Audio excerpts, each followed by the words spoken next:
ఎఫెసీయులకు రాసిన పత్రిక 6వ అధ్యాయము 1 నుండి 4వ వచనం వరకు మీ బైబిల్స్లో మీరు గమనించండి.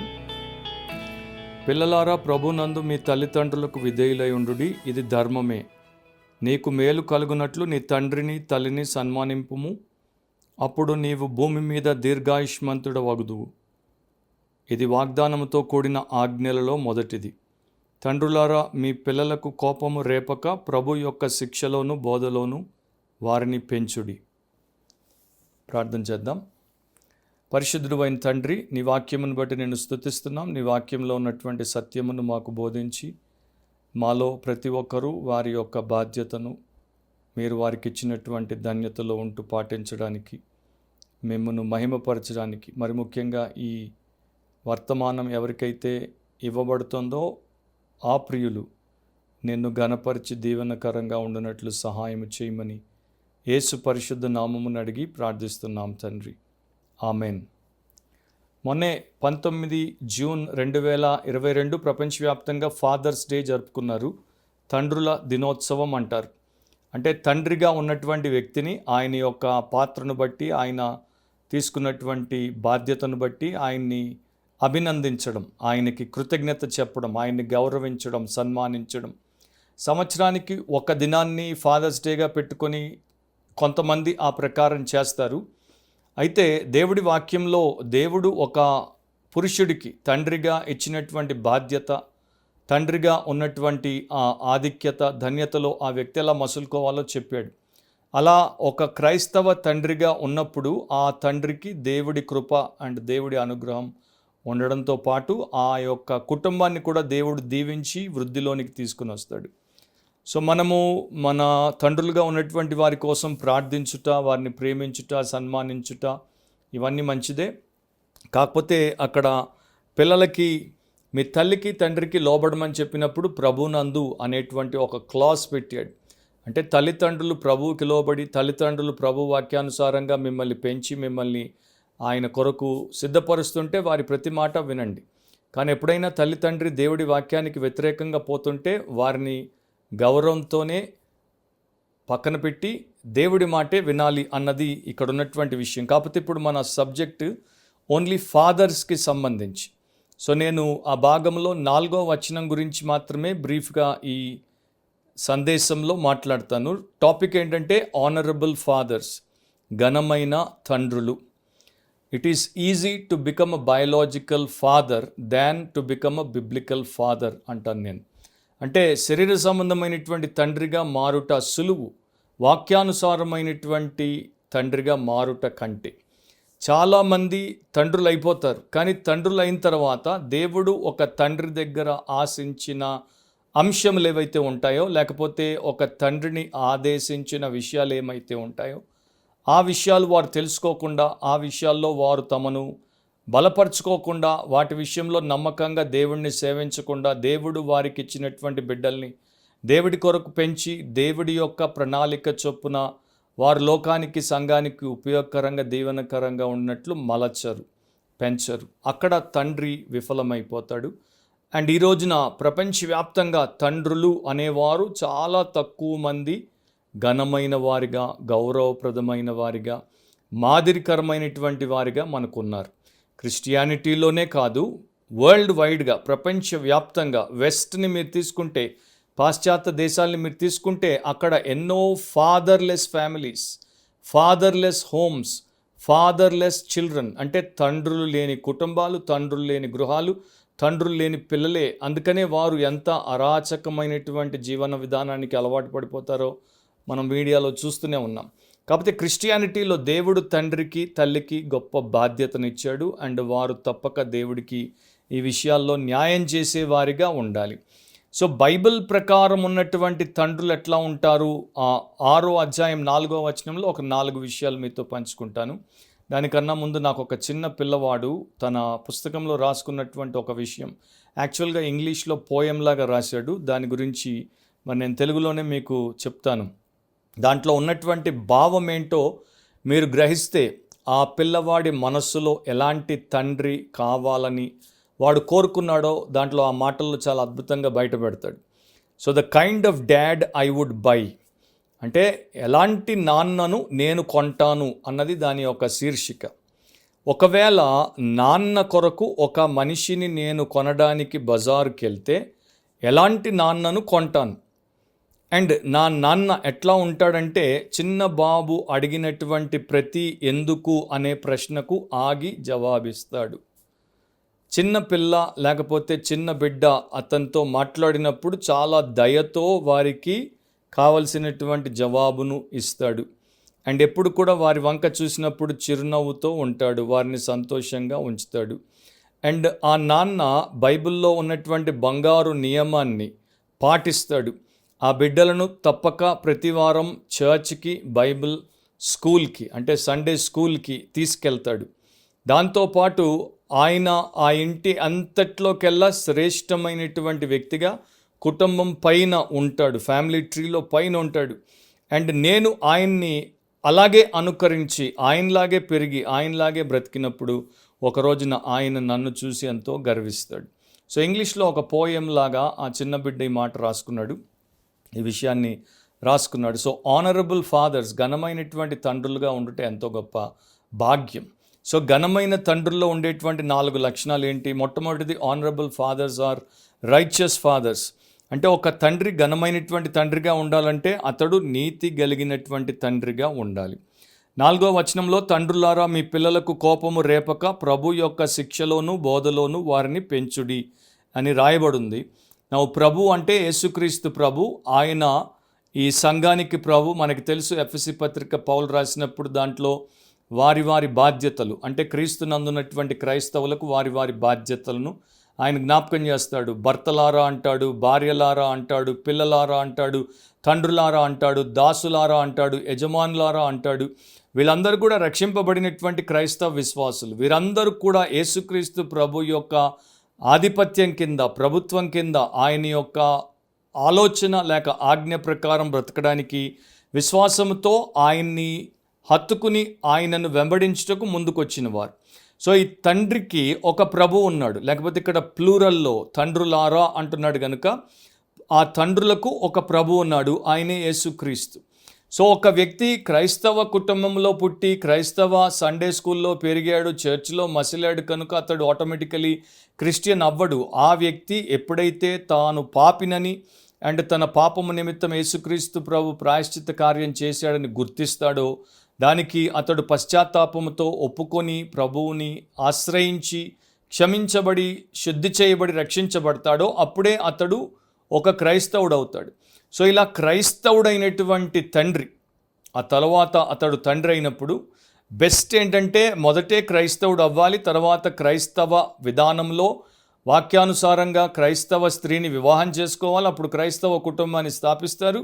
అండ్ వారికి బిడ్డలు దేవుడు గర్భఫలముగా ఇచ్చినప్పుడు ఆ క్రైస్తవ తండ్రి, క్రైస్తవ తల్లి క్రీస్తును గణపరిచే రీతిలో వారి పాత్రలు పోషిస్తారు.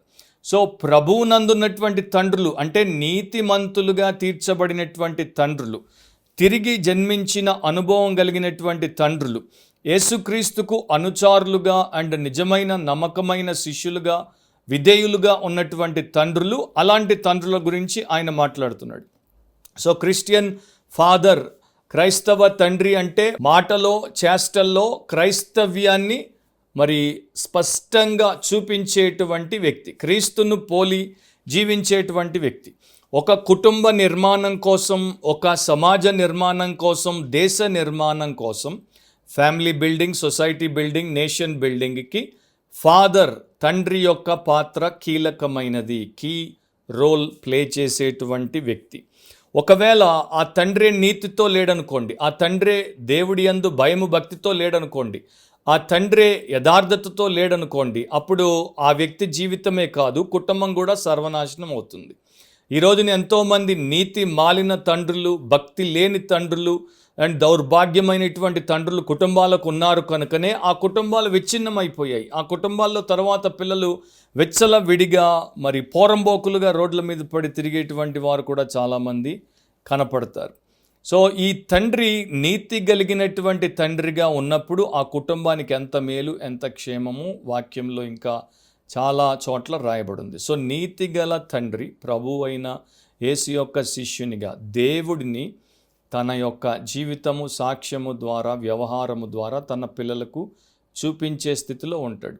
సో ఫాదర్, ఈ ఎర్త్లీ ఫాదర్ ఆ హెవెన్లీ ఫాదర్ యొక్క ప్రతినిధిగా, ప్రతిబింబముగా, రిప్రజెంటేటివ్ అండ్ రిఫ్లెక్షన్గా ఉన్నప్పుడు ఆ పిల్లలు పరలోకమందు వారికి కనబడనటువంటి తండ్రి ఇలా ఉంటాడు అని ప్రతిరోజు వారింట్లో వారికి కనబడేటువంటి తండ్రిని చూసి అనుకుంటారు.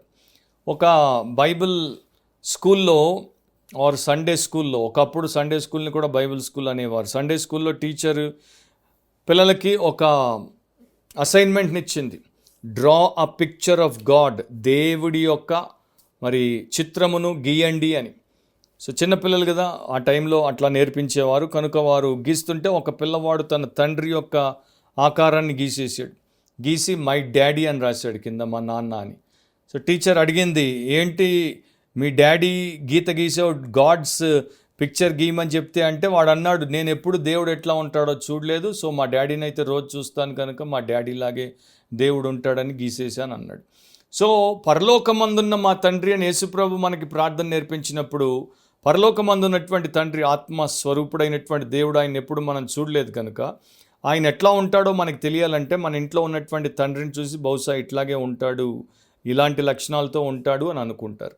ఆయన పరిశుద్ధుడు, మరి ఇంట్లో ఉన్నటువంటి తండ్రి పరిశుద్ధంగా లేకపోతే, ఆయన ప్రేమాస్వరూపుడు, ఇంట్లో ఉన్న తండ్రి ప్రేమ గలవాడుగా ఉండకపోతే, ఆయన దీర్ఘశాంతం గలవాడు, కానీ ఇంట్లో ఉన్నటువంటి తండ్రికి ఎప్పుడు చూసినా రంకెలేసే అలవాటు ఉంటే, ఆయనేమో క్షమాగుణం కలిగినటువంటి వాడు. ఇక్కడ ఇంట్లో ఉన్న తండ్రి తప్పులు చేయకుండానే తప్పులు పట్టేటువంటి వ్యక్తిగా ఉంటే, అట్లా మీరు పోల్చుకొని చూసినప్పుడు పిల్లలు మరి వారి తండ్రిలో ఉన్నటువంటి గుణ లక్షణములను బట్టి ఆ పరలోకమందున్నటువంటి తండ్రి కూడా ఇట్లాగే ఉంటాడు అని చాలామంది దేవుడిని వ్యతిరేకించి, దేవుడి మీద తిరుగుబాటు చేసి, మా డాడీ అంటే నాకు ద్వేషం కనుక ఆ హెవెన్లీ డాడీ, పరలోకపు తండ్రి కూడా నాకు వద్దు అని వెళ్ళిపోయినటువంటి వారు వేల సంఖ్యలో ఉన్నారు. సో నీతిగల తండ్రిగా ఉండుట, క్రైస్తవ తండ్రిగా ఉండుట ఒక ఘనమైనటువంటి తండ్రిగా ఉండే వ్యక్తి లక్షణం. రెండవది, ఆనరబుల్ ఫాదర్స్ ఎట్లా ఉంటారంటే రెస్పాన్సిబుల్ ఫాదర్స్గా ఉంటారు, బాధ్యత కలిగినటువంటి తండ్రులుగా ఉంటారు. ప్రభు యొక్క శిక్షలోను బోధలోను వారిని పెంచుడి అని తండ్రులకు దేవుడు ఆజ్ఞాపించాడు. పిల్లల్ని దేవుడు వారికి ఇచ్చినప్పుడు ఒక బాధ్యతను వారు నిర్వర్తించినట్లు ఇచ్చాడు. వారు గృహ నిర్వాహకులు. సో పిల్లలు వారి ఆస్తి కాదు, పిల్లలు దేవుడి యొక్క ఆస్తి. దేవుడు దాన్ని వారికి ఇచ్చాడు. ఇచ్చి మీరు ఈ పిల్లల్ని నా కోసం పెంచండి. తండ్రులారా అన్నప్పుడు తండ్రుల్లో తల్లులు కూడా ఉన్నారు, కానీ ప్రధాన బాధ్యత తండ్రిది. ఎందుకంటే బిడ్డలు తండ్రిని ఇంటికి హీరోగా చూస్తారు. అండ్ తండ్రికి ఇచ్చినంత గౌరవం, తండ్రికి ఇచ్చినంత విలువ తల్లికి మామూలుగా ఇవ్వరు. తల్లితో ఉన్నటువంటి అటాచ్మెంట్, అఫెక్షన్, లేకపోతే ఆమెతో ఉన్నటువంటి ఇతర గారాబానికి సంబంధించిన విషయాల్ని బట్టి. సో డాడీ ఏం చేస్తే పిల్లలు కూడా అదే చేస్తారు కనుక బాధ్యత ఎక్కువ తండ్రి మీద ఉంది. సో ఈ వచనంలో దేవుడు ఒక పాజిటివ్, ఒక నెగిటివ్ కమాండ్ని ఇచ్చాడు. సో పాజిటివ్ దాన్ని ఇప్పుడు మనం చూస్తున్నాం. పాజిటివ్ ఏంటి? ప్రభు యొక్క శిక్షలోను బోధలోను పిల్లల్ని పెంచమని చెప్పాడు. ప్రభు యొక్క శిక్షలో ట్రైనింగ్ అని మనం దాన్ని తీసుకున్నప్పుడు ఆ బిడ్డకు కావాల్సినటువంటి ఓవరాల్ వెల్ బీయింగ్, గ్రోత్, అంటే ఆ బిడ్డకు పరిపూర్ణమైనటువంటి ఎదుగుదల, క్షేమకరమైనటువంటి ఎదుగుదల కావాల్సినటువంటి ప్రతి చర్య ఆ తండ్రి చేపట్టాలి. అది ఎలా తెలుస్తుంది? దేవుడితో సహవాసం ఉండి, దేవుడి యొక్క వాక్యాన్ని చదువుతూ, వాక్యంలో దేవుడు కుటుంబం పట్ల ఎట్లాంటి ప్రణాళికను కలిగి ఉన్నాడో ఆ తండ్రి తెలుసుకున్నప్పుడు ఖచ్చితంగా ఆ బిడ్డను ఎలా పెంచమని దేవుడి వాక్యం చెప్తుందో అలా ఆయన పెంచగలుగుతాడు. దాంతోపాటు బోధలో అని చెప్పాడు. ప్రభు యొక్క శిక్షలో, ఆయన యొక్క ట్రైనింగ్లో, అండ్ బోధలో అంటే ఇన్స్ట్రక్షన్లో. సో దేవుడి వాక్యమును ఆ బిడ్డలకు చిన్నప్పటి నుండే ఎలా నేర్పించాలో బైబిల్ మనకి చాలా చక్కగా చెప్తుంది. ద్వితీయోపదేశ కాండంలో మనం చదువుతాం, మీరు కూర్చున్నప్పుడు, మీరు నడుస్తున్నప్పుడు, మీరు ఇంట్లో ఉన్నప్పుడు, దారిలో ఉన్నప్పుడు, పడుకున్నప్పుడు మీ దేవుడి గురించి ఆ బిడ్డలకు నేర్పించమని దేవుడు చెప్పాడు. అండ్ న్యూ టెస్టిమెంట్లో కూడా మనం చూస్తాం, నిరంతరము దేవుడి గురించి, దేవుడి విషయాల గురించి పిల్లలకి వారి మనసులో to put in their mind, ఈ విషయాలు వారి మైండ్లో వేస్తూనే ఉండండి. సో అనేక విషయాలు తల్లిదండ్రులు తెచ్చి వారి బిడ్డల మైండ్లోకి వేస్తూనే ఉంటారు. వారికి నచ్చినవి, వారికి ఇష్టమైనవి, వారి దృష్టిలో విలువైనవి, వారి పిల్లలకి ఇవి క్షేమం అనుకునేటువంటివి చిన్నప్పటి నుండే నూరిపోస్తుంటారు. అలా దానికన్నా ఎక్కువ దేవుడి విషయాలు, విశ్వాసానికి సంబంధించినటువంటి వాక్య సత్యాలు ఆ పిల్లల మైండ్లో చిన్నప్పటి నుండి వెయ్యాలి. ప్యూరిటన్ భక్తులు యాక్చువల్గా వారు ఏమని చెప్పేవారంటే, వారానికి ఒక్కసారి సంఘారాధనలో మనుషులు ఆదివారం ప్రభుదినమందు కూడుకుంటారు, కానీ వారమంతా ఇంట్లోనే ఒక సంఘాన్ని దేవుడు పెట్టాడు. కుటుంబమే ఒక ప్రాథమిక సంఘం. సో ప్రతిరోజు ఇంట్లో కుటుంబ ప్రార్థనలో, కుటుంబ ఆరాధనలో తండ్రి బాధ్యత చేపట్టి భార్యాబిడ్డల్ని అక్కడ తీసుకుని వచ్చి కూర్చోబెట్టి వారిని ప్రార్థనలో, వాక్య పరిచర్యలో నడపాలి. జోనథన్ ఎడ్వర్డ్స్ కూడా ప్రతి క్రైస్తవ కుటుంబము ఒక చిన్న సంఘము, క్రీస్తుకు ప్రతిష్ఠితమై ఆయన వాక్య ఆదేశముల యొక్క పాలన చేత పోషించబడి అండ్ ఆయన యొక్క కృపా కనికరాలలో అది వర్ధిల్లునట్లు ఏర్పాటు చేయబడింది అని ఆయన కూడా చెప్పాడు. యేసుప్రభు మనకి మత్తయి సువార్త 28లో శిష్యులను చేయమని చెప్పాడు. సమస్త జనములను శిష్యులను చేయమన్నాడు. అది ఇంట్లోనే మీరు ప్రారంభించవచ్చు అని భక్తులు ఎప్పటి నుండో చెప్పారు. మీ యొక్క బిడ్డలు ఒకరైతే ఒకరు, ఇద్దరు, ముగ్గురు, నలుగురు ఎంతమందిని మీరు కలిగి ఉన్నారో ఆ బిడ్డల్ని మీరు ప్రభు యొక్క శిష్యుల్నిగా చేయాలి. Students of Jesus, disciples of Jesus, followers of జీసస్గా చేయాలంటే యేసు యొక్క విశిష్టత ఏంటి, యేసు విమోచన కార్యం ఏంటి, యేసును వెంబడించట్లో ఉన్న దీవెన ఏంటి, చిన్నప్పటి నుండి వాక్యం విశేషంగా నేర్పిస్తుంది. దాన్ని తల్లిదండ్రులు, ముఖ్యంగా తండ్రులు పిల్లలకి నేర్పిస్తూ రావాలి.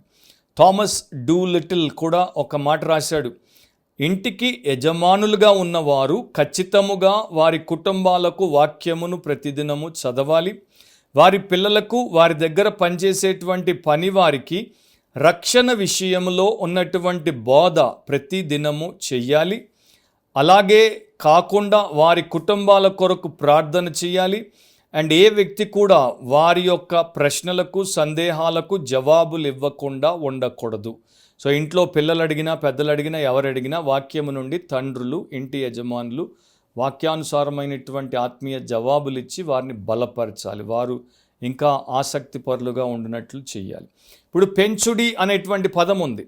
అంటే పిల్లల్ని పెంచమంటే కేవలం వారి శరీరానికి కావాల్సినటువంటి అవసరాలు తీర్చడం, అంటే వారికి కావాల్సిన మంచి బట్టలు కొనడం, వారికి మంచి భోజనం పెట్టడం, వారికి ఇవ్వాల్సినటువంటి వ్యాక్సినేషన్లు చిన్నప్పుడు టైంకి ఇప్పించడం, వారికి మంచి వైద్యం చేయించడం, వారిని మంచి స్కూల్లో వేయడం, వారికి మంచి విద్య నేర్పించడం, వారికి మంచి సభ్యత, సంస్కారం, అలవాట్లు, మర్యాదలు నేర్పించడం, తర్వాత వారిని మంచి స్పోర్ట్స్ ఇంట్రెస్ట్ ఉన్నటువంటి వారు పిల్లల్ని స్పోర్ట్స్మెన్గా చేయాలనుకుంటే దాంట్లో వేస్తారు, మ్యూజిక్లో కొందరు వేస్తారు, సాహిత్యంలో కొందరు వేస్తారు. సో అట్లా పెంచుకుంటూ రావడము కాదు, ఇది అవసరమే, ఇది మంచిదే. కానీ ప్రథమంగా ఆత్మీయంగా వారికి కావలసిన బోధన, శిక్షణ, తర్ఫీదునిస్తూ ఆ తర్వాత వీటిల్లో కూడా వారిని పెంచితే ఎంతో క్షేమం.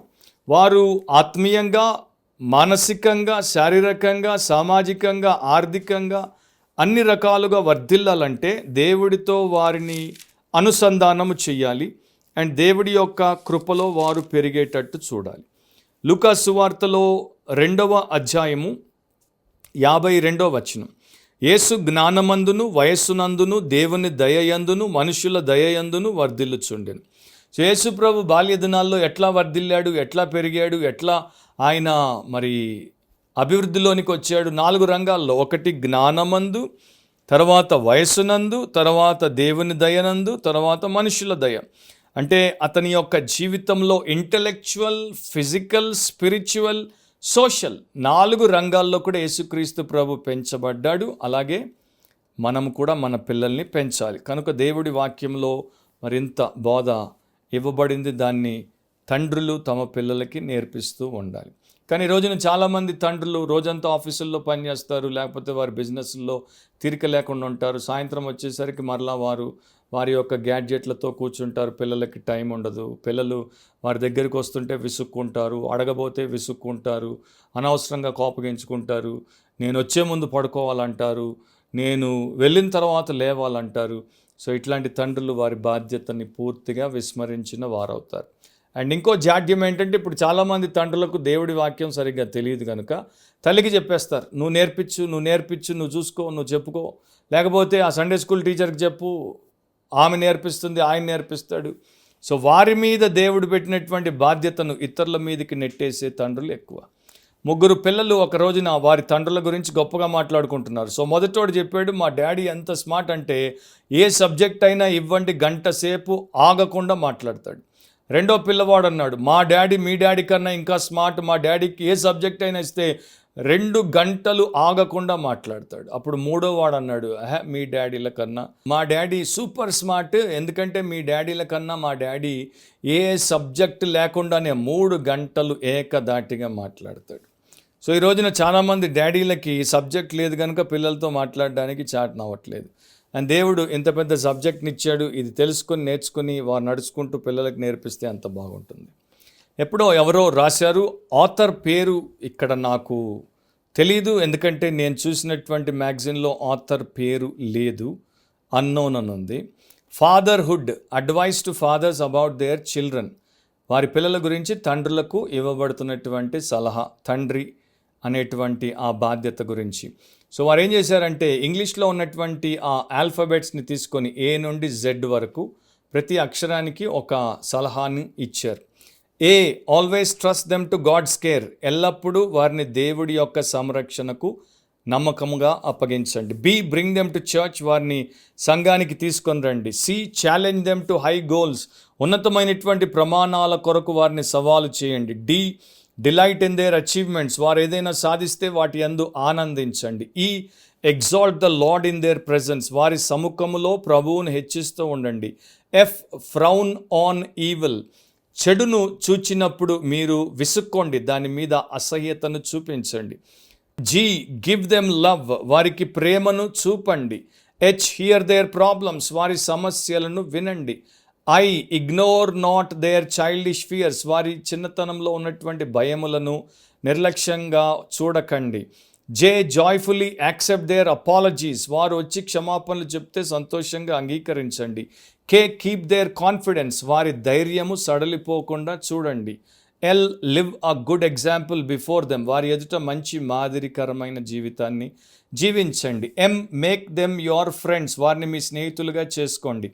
ఎన్, never ignore their endless questions, వారి అంతము లేని ప్రశ్నలను పట్టించుకోకుండా ఎప్పుడు ఉండకండి. O, open your room to their visits, మీ గదిలోకి వెళ్ళి తలుపేసుకొని నన్ను డిస్టర్బ్ చేయొద్దని చెప్పకుండా మీ గదిలోనికి మీ పిల్లలు ఎప్పుడొచ్చినా రానివ్వండి. తర్వాత P, pray for them by name, పేరు పేరున వారి కోసం ప్రార్థించండి. Q, quicken your interest in their spirituality, వారి ఆత్మీయత పట్ల మీ ఆసక్తిని మీరు పెంపొందించుకోండి, చురుకుగా ఉంచుకోండి. ఆర్, రిమెంబర్ దేర్ నీడ్స్, వారి అవసరాలు జ్ఞాపకం చేసుకోండి. S, show them the way of salvation, వారికి రక్షణ మార్గాన్ని చూపించండి. T, teach them to work, వారు పని చేయునట్లు చిన్నప్పటి నుండే నేర్పండి. U, understand they are still young, వారు ఇంకా చిన్నపిల్లలే అని గ్రహించండి. వి, వెరిఫై యువర్ స్టేట్మెంట్స్, అంటే మీరు వారితో పలికే ప్రతి వ్యాఖ్యను మీరు జాగ్రత్తగా డబుల్ చెక్ చేసుకోండి, చెప్పి చేయకుండా ఉండకూడదు. W, wean them from bad company, చెడు సహవాసము నుండి వారిని వేరు చేయండి. X, expect them to obey, వారు లోబడినట్లు ఆశించండి. Y, yearn for God's best for them, వారి కొరకు దేవుడి శ్రేష్టమైన ఈవులను ఆశించండి. Z, zealously guide them in biblical truth, Bible పరమైన సత్యములో వారిని చాలా ఆసక్తిపరులుగా నడిపించండి. చాలా అద్భుతంగా ఎవరో రాశారు. మూడవది, honourable fathers are reasonable fathers, అంటే ఈ ఘనమైన తండ్రులు వారు వివేకము కలిగినటువంటి, సమన్వయము కలిగినటువంటి తండ్రులుగా ఉంటారు. తండ్రులారా మీ పిల్లలకు కోపము రేపక అని వాక్యము మనకు సెలవిస్తోంది. సో తండ్రుల యొక్క బాధ్యత ఏంటంటే వారి పిల్లల్ని చక్కగా పెంచాలి, ప్రభు బోధలో శిక్షలో పెంచాలి, ప్రేమతో పెంచాలి, ప్రార్థనాపూర్వకంగా పెంచాలి అండ్ మాదిరికరంగా పెంచాలి. అనవసరంగా ఈ క్రమశిక్షణలో పెట్టినప్పుడు, పిల్లల్ని డిసిప్లిన్ చేస్తున్నప్పుడు అనవసరంగా ఆ పిల్లలకు కోపము రేపకూడదు. వారికి విసుగు వచ్చేటట్టు, వారు వేసారిపోయేటట్టు వారి పట్ల మనము ప్రవర్తించకూడదు. తండ్రులు అలా ప్రవర్తించకూడదు అని నిర్దిష్టమైనటువంటి ఆజ్ఞను దేవుడు ఇచ్చాడు. ఆ పిల్లలు మనకు బానిసలు కారు అండ్ తండ్రులు వారికి బాసులు కారు. ఎలా పడితే అలా వారితో మాట్లాడడానికి అండ్ వ్యవహారము చేయడానికి. ఆ పిల్లలు మనకు దేవుడిచ్చినటువంటి బహుమానం. దేవుడి కొరకు మనము శిక్షణతో పెంచాల్సినటువంటి దేవుని యొక్క పిల్లలు. రోమన్ సామ్రాజ్యంలో ఉన్నటువంటి కుటుంబ వ్యవస్థలో తండ్రి సర్వాధికారం కలిగినటువంటి వ్యక్తి. ఆ తండ్రి ఇష్టమే ఇంట్లో నడుస్తుంది. భార్య, పిల్లలు అందరూ కూడా తండ్రి మాటను జవదాటడానికి వీల్లేదు. సో వారికి అసాధారణమైనటువంటి హక్కులను ఇచ్చారు. పిల్లల్ని, వస్తువుల్ని, బానిసల్ని ముగ్గురిని కూడా ఆ తండ్రి ఒకే రకంగా ట్రీట్ చేయొచ్చు. ఎవ్వరు దాన్ని తప్పు పట్టరు, ఎవ్వరు దాన్ని ప్రశ్నించరు.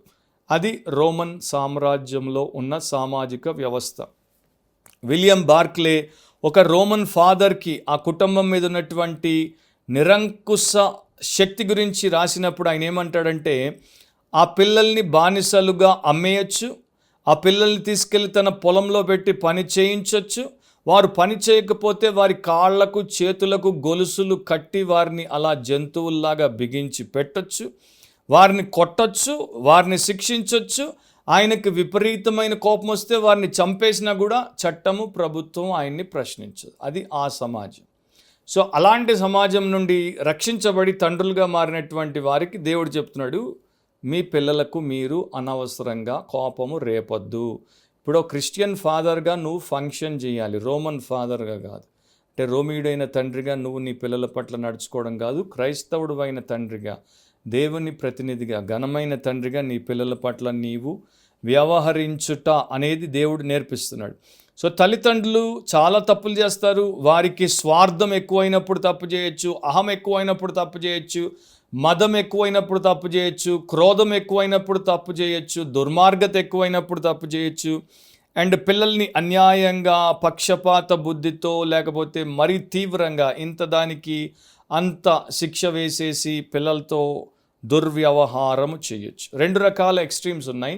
ఒకరేమో పిల్లలు ఎన్ని తప్పులు చేసినా ఏమి అనరు, గారాబం అనేసి వదిలేస్తారు. ఒకరోజు ఆ పిల్లలు వీరి గుండెల మీద తన్ని వీరు చచ్చేటట్టు చేస్తారు. అదొక ఎక్స్ట్రీమ్. ఇంకొక ఎక్స్ట్రీమ్ ఏంటంటే ప్రతి చిన్నదానికి వారిని కంట్రోల్ చేసి, వారిని మరి తిట్టి, వారిని దూషించి, వారిని కొట్టి, వారికి శిక్ష వేసి, వారిని దూరం పెట్టి, ఇది ఇంకో ఎక్స్ట్రీమ్. ఈ రెండు ఎక్స్ట్రీమ్స్ కూడా వాక్యానుసారమైనవి కావు. అందుకని దేవుడు అంటున్నాడు, మీరు ప్రభువునందు ఎలా ఉండాలో అలా ఉంటే, వాక్యానుసారంగా మీరు ప్రవర్తిస్తే ఈ విషయాలన్నింటిలో కూడా దేవుడు మీకు సహాయం చేస్తాడు. సో ఒక మాట ఈ కాలపు తల్లిదండ్రులు తప్పకుండా గుర్తుపెట్టుకోవాలి. ప్రపంచంలో మనకి పేరెంటల్ ట్రైనింగ్ అనేది సరిగ్గా లేదు. అంటే లోకంలో మనము తల్లిదండ్రులుగా మన పిల్లల్ని ఎట్లా పెంచాలి, ఎలా డిసిప్లిన్ చేయాలి, ఎలా చేయకూడదు అనేవి మనం అక్కడికి పోయి నేర్చుకోవాల్సిన అవసరం లేదు. అక్కడ కూడా దేవుడిచ్చినటువంటి జ్ఞానాన్ని, కొంతమంది అవిశ్వాసులైనా కూడా ఈ బైబిల్లో పేరెంటల్ ట్రైనింగ్, టీచింగ్కి సంబంధించిన ప్రిన్సిపల్స్ని తీసుకొని వాడుతున్నారు. ఏదైనా ఈ వాక్యంలో చెప్పబడినటువంటి దాన్ని మనం తీసుకుని మన పిల్లలతో ఎలా వ్యవహరించాలో అలా వ్యవహరిస్తే చాలా మేలు. ఒకప్పటి భక్తులు, ఒక తండ్రి తన బిడ్డలతో ఎలా మసులుకోవాలి, తల్లి ఎలా మసులుకోవాలి, అండ్ తల్లి తండ్రి కలిసి పిల్లల్ని ఎలా పెంచాలి, కుటుంబాన్ని ఎలా కట్టుకోవాలి, దేవుణ్ణి ఎలా మహిమపరచాలి విస్తృతంగా రాశారు. కొంత టైం మీరు తీసుకొని కష్టపడాల్సిన అవసరం లేదు, ఇంటి నుండి బయటికి రావాల్సిన అవసరం లేదు, ఏ దుకాణానికి పోవాల్సిన పని లేదు, వెతుక్కోవాల్సిన అవసరం అంతకన్నా లేదు. జస్ట్ గూగుల్ సెర్చ్ చేస్తే అన్నీ మీకు అందుబాటులోకి వస్తాయి. అంత ఆసక్తి మీకుంటే కొంత డబ్బు కొంత మీరు వెచ్చించి దాన్ని వాడుకుంటే మీ పిల్లలకి ఎంతో మేలు చేసిన వారు అవుతారు. Especially fathers. ఒకప్పుడు విక్టోరియన్ ఇంగ్లాండ్లో మరి ఆప్రెసివ్ పేరెంట్హుడ్ ఉండేది. అంటే చాలా దురుసైన, కఠినమైనటువంటి తల్లిదండ్రులు ఉండేవారు, పిల్లల్ని అంత స్ట్రిక్ట్గా పెట్టేవారు. తర్వాత ఇప్పుడు అమెరికాలో కూడా వచ్చేసింది. సో అమెరికాలో కూడా ఒక ఉదాంతం గురించి ఒక వ్యక్తి, ఎడ్నా ఫర్బర్, తన నావల్లో రాసింది. జార్డన్ బెనెడిక్ట్, ఆయన ఒక పెద్ద ధనికుడు, విశాలమైనటువంటి ర్యాంచ్ ఆయనకుంది, ఎన్నో గుర్రాలు ఉన్నాయి, గుర్రాల పిచ్చి. సో ఆయనకి ఒక 3 సంవత్సరాల బాబు. ఈ పెద్దోడు జార్డన్ బెనెడిక్ట్కి 3 సంవత్సరాల కుమారుడు, వాడు చిన్నోడు బెనెడిక్ట్ జూనియర్. సో ఆ 3 సంవత్సరాలని తీసుకుని వచ్చి గుర్రం ఎక్కించి గుర్రం మీద స్వారీ నేర్పించాలంటే వాడు గుర్రాన్ని చూసి, ఆ గుర్రం ఎక్కేసరికి అది సకిలించేసరికి వాడు హడలిపోయి ఆ చిన్న బుడ్డోడు బేర్ బేర్ బేర్ అని ఏడుస్తుంటే ఈ తండ్రి వాడిని దించడు. సో తల్లి వచ్చేసి ఆ తండ్రిని పట్టుకొని నిలదీసింది. వాడు అంత భయపడిపోయి ప్రాణాలు ఎక్కడ వదిలేస్తాడా అన్నట్టు బెత్తరపోతుంటే వాడిని గుర్రం ఎక్కిస్తాం ఏంటంటే, ఈ పెద్దోడు అంటాడు, తండ్రి అంటాడు, నాకు గుర్రాల స్వారీ అంత ఇష్టమో నీకు తెలుసు కదా, ఇన్ని గుర్రాలు ఉన్నాయి, నాకున్న కొడుకు ఆ గుర్రాలన్నింటినీ వాడు స్వారీ చేసేటట్టు నాకన్నా మించినటువంటి రౌతుగా మారాలి, అందుకే వీడు చెయ్యాలి అంటే తల్లి ఆయన్ని గట్టిగా మందలించింది. నీకు గుర్రాల పిచ్చి, వాడికేమో గుర్రాలంటే ప్రాణం పోయేంత భయం. సో నువ్వు చేసింది వాడితో చేపించుట, అది కూడా ఇంత చిన్న బిడ్డను తీసుకుని వచ్చి చేపించుట ఏమి సమంజసం? ఒకటి గుర్తుపెట్టుకో, వాడు నీ సొత్తు కాదు అండ్ వాడు మన సొత్తు అంది. ఆ తర్వాత మళ్ళీ మాట అంది, వాడు మన సొత్తు కూడా కాదు, మన ఇద్దరి సొత్తు కూడా కాదు, వాడు వాని సొత్తు అని అంది. ఎందుకంటే వాళ్ళు క్రిస్టియన్స్ కారు కనుక హీ ఈజ్ హిమ్సెల్ఫ్, వాడంతటా వాడు పెరగాలి, వాడు పెరిగిన తర్వాత వాడికి స్వారీ చేయాలంటే చేస్తాడు, లేకపోతే లేదు. నువ్వు అట్లా వాడితో వ్యవహరించొద్దు. సో దీన్నే పిల్లలకి విసుగు, భయము, లేకపోతే వేసారిపోయేటట్టు నిష్ఠూర పెట్టి తర్వాత తిరుగుబాటుదారులుగా తయారు చేయడం అంటారు. సో అట్లా ఉండొద్దు అనేది దేవుడి వాక్యంలో చెప్పబడింది. సో ఈ 3 లక్షణాలు ఎవరికైతే ఉంటాయో, నీతిగల తండ్రులుగా, బాధ్యత గల తండ్రులుగా అండ్ పిల్లలని అనవసరంగా రేపకుండా ఉండేటువంటి వివేకము గల తండ్రులుగా ఉంటే ఆ తండ్రులు ఘనమైన తండ్రులుగా ఉంటారు. Honourable fathers are respectable fathers. అప్పుడు 1వ వచనంలో 2వ వచనంలో రాయబడినటువంటిది జరుగుతుంది. పిల్లలారా ప్రభువునందు మీ తల్లిదండ్రులకు విధేయులై ఉండుడి, ఇది ధర్మమే. నీకు మేలు కలుగునట్లు నీ తండ్రిని తల్లిని సన్మానింపుము. సో అప్పుడు ఆ పిల్లలు తమ తండ్రులను గౌరవిస్తారు, వారిని సన్మానిస్తారు. ఎందుకంటే ఫాదర్ ఆ ప్రకారం రైచియస్గా ఉండి, రెస్పాన్సిబుల్గా ఉండి, రీజనబుల్గా ఉండి, రెస్పెక్టబుల్ ఫాదర్గా మారాడు. సో ఇక పిల్లలకి తండ్రి అంటే ఎక్కడ లేనంత గౌరవం ఉంటుంది అండ్ ఎంతో వినయముతో ఆయన మాటను వారు గైకొనడానికి, ఆయనకి లోబడి వారి జీవితాన్ని వారు చక్కదిద్దుకోవడానికి ఇష్టపడతారు. ఒక డచ్ మ్యాగజైన్లో ఒక ఆర్టికల్ రాశారు ఎప్పుడో. ఆర్టికల్లో చాలామంది పిల్లలు, ముఖ్యంగా బాబులు అంటే బాలురు వారి తండ్రుల గురించి ఎలాంటి అసెస్మెంట్ని కలిగి ఉంటారో అన్నది రాశారు. 4 ఏళ్ళప్పుడు పిల్లోడు అంటున్నాడు, మా డాడీకి అన్ని చేతనవుతాయి, ఏదైనా చేయగలడు. 7 ఏళ్ళు వచ్చేసరికి వాడు మా డాడీకి చాలా తెలుసు అనుకుంటాడు. 8 ఏళ్ళకు వచ్చేసరికి మా డాడీకి ప్రతిదీ తెలియదులే అనుకుంటాడు. 12 ఏళ్ళు వచ్చేసరికి మా డాడీకి అర్థం అవ్వదు అనుకుంటాడు. 14 ఏళ్ళు వచ్చేసరికి మా డాడీ ఓల్డ్ ఫ్యాషన్ అనుకుంటాడు. 21 సంవత్సరాలు వచ్చేసరికి మా డాడీ అవుట్డేటెడ్, మా డాడీ దగ్గర నాకు ఏ లాభము దొరకదు అనుకుంటాడు. 25 సంవత్సరాలు వచ్చేసరికి మా డాడీకి కూడా అప్పుడప్పుడు మంచి ఆలోచనలు వస్తుంటాయే అనుకుంటాడు. 30 ఏళ్ళు వచ్చేసరికి అసలు ఈ విషయం మా డాడీ ఏమనుకుంటున్నాడో అడుగుతాను అనుకుంటాడు. 35 ఏళ్ళు వచ్చేసరికి ఫస్ట్ మా డాడీని అడిగి తెలుసుకుంటాను అనుకుంటాడు. 50 ఏళ్ళు వచ్చేసరికి తప్పకుండా డాడీ దగ్గరికి వచ్చి డాడీ దీని గురించి ఏమంటావు అంటాడు. 60 ఏళ్ళు వచ్చేసరికి దీని గురించి మరొకసారి డాడీతో మాట్లాడితే తప్ప నేను ముందుకెళ్ళొద్దు అనుకుంటాడు. సో ఇట్లా డాడీ గురించి పిల్లల యొక్క అవగాహన మారిపోతుంటుందని డచ్ ఆర్టికల్ మ్యాగజైన్లో వేశారు. సో ఒక డాడీని రెస్పెక్ట్ చెయ్యాలి, గౌరవించాలి, దేవుడిని డాడీ ద్వారా మహిమపరచాలి అనుకుంటే ఆ డాడీకి లక్షణాలు ఉండాలి. ఘనమైన తండ్రులుగా ఉంటే ఎంత బాగుంటుంది. సో ఒక యవన సేవకుడు అతన్ని సేవలో ఆర్డైన్ చేసినప్పుడు అతడు పలికినటువంటి సాక్ష్యం అదేంటంటే, నా జీవితాన్ని అన్నిటికన్నా ఎక్కువగా ప్రభావితం చేసినటువంటి వ్యక్తి మా నాన్న, మా తండ్రి. ఆయన ఏదైతే దేవుని యందు విశ్వాసమును కలిగి ఉన్నాడో దాన్ని తన జీవితంలో చూపించాడు. నేను బైబిల్ థియాలజీ నేర్చుకున్నాను, కానీ బైబిల్ థియాలజీలో సత్యం తెలుసుకున్నాను. బట్ ఆయన జీవిత సాక్ష్యము నన్ను సేవకుడిగా మార్చింది. సో అలా ఒక తండ్రిని గౌరవించి సాక్ష్యం ఇచ్చేటువంటి బిడ్డలు మీకు ఉండాలి అంటే మీరు అలాంటి ఘనమైన తండ్రులుగా ఉండాలి. ఇప్పటికీ మించిపోయింది ఏమీ లేదు. ఇప్పటిదాకా మీరు పట్టించుకోకుండా ఉన్నా కొంతమందికి పిల్లలు వయసుకు వచ్చేసారు, అంటే వాళ్ళకి 20, 25, 30 ఏళ్ళు వచ్చేసాయి. ఆ తండ్రులు ఇంకా రక్షణ లేకుండా ఉన్నారు. అలాంటప్పుడు ఆ పిల్లల కీలక నిర్ణయాలు, అంటే వారు ఏ కెరియర్లోకి వెళ్ళాలి, ఎవరిని పెళ్లి చేసుకోవాలి, ఎక్కడ సెటిల్ అవ్వాలి, ఇట్లాంటప్పుడు తండ్రికి ఆలోచన చెప్పడానికి అవకాశం ఉండదు. ఆలోచిస్తే మీకు ఇంకా ఎన్నో అర్థమవుతాయి. సో అలాంటి దుస్థితిలో ఏ తండ్రి ఉండొద్దు. ప్రతి తండ్రి రక్షించబడాలి అండ్ ప్రతి తండ్రి తన పట్ల దేవుడిచ్చిన బాధ్యతను గ్రహించి జరిగించాలి. తన బిడ్డలను చక్కగా ప్రేమతో ప్రార్థనతో పెంచాలి అండ్ గౌరవించబడాలి. అలాంటి కృప దేవుడు ఈ వాక్యం వింటున్నటువంటి ప్రతి తండ్రికి అనుగ్రహించునుగాక. ప్రార్థనలో ఏకీభవించండి. ప్రేమ స్వరూపుడవు పరలోకమందున్న మా తండ్రివి, నీకే కృతజ్ఞతాస్తుతులు, స్తోత్రాలు. నీ వాక్యం ద్వారా మాకు నేర్పినటువంటి ప్రతి సత్యమును బట్టి నిన్ను స్తుతిస్తున్నాం. తండ్రులముగా అనేక సందర్భాల్లో మేము ఉండాల్సిన రీతిలో లేమని ఒప్పుకుంటున్నాం. మమ్మల్ని కనికరించండి, క్షమించండి. మరి మా పిల్లలకు మేము చేసినటువంటి ప్రతి అన్యాయమును బట్టి, కలిగించిన ఆయాసమును బట్టి కూడా క్షమించండి. ఇక నుండి నీ వాక్యానుసారంగా మేము మొదట నీ పిల్లలముగా ఉంటూ, ఆ తర్వాత నీవు మాకిచ్చిన పిల్లల్ని నీ కొరకు పెంచుటకు సహాయం చేయమని, ప్రతినిత్యం వారి కోసం ప్రార్థించుటకు, వారిని ప్రేమించుటకు అండ్ వాక్యానుసారంగా ప్రభు బోధలో, శిక్షలో పెంచుట కృప చూపించమని యేసు పరిశుద్ధ నామమును అడిగి ప్రార్థిస్తున్నాం తండ్రి, ఆమేన్. ప్రభు అయిన యేసుక్రీస్తు కృప, తండ్రి అయిన దేవుని ప్రేమ, పరిశుద్ధాత్మ సహవాసం కూడి వచ్చిన సంఘానికి, శిష్యులందరికీ ఇప్పుడు ఎల్లప్పుడు సదాకాలం తోడై ఉండును గాక. ఆమేన్.